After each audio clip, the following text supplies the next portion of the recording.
How to fix Netflix payment problems. Stick with me and I'll walk you through some simple fixes. Let's be real. Netflix payment issues usually boil down to a couple of things: problems with your card details, or maybe you've just run out of funds.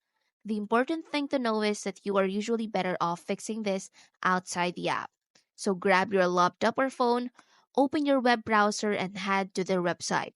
Log into your account. If you can't even log in, you might see a message about your account being passed through. If that's the case, follow the on screen instructions. They might ask you to update your PIN or contact Netflix support. But if you can log in, we are in business.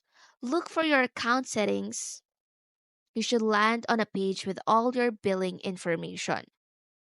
And now you can see here the subscription plans you could choose from.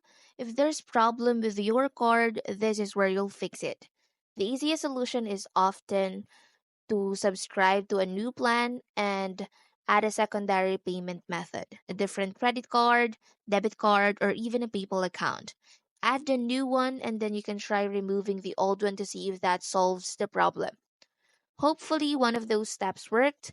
And if you're still having trouble, double check your card details with your bank. Make sure everything is correct and that there are sufficient funds. If the problem persists, reaching out to Netflix support directly is your best bet.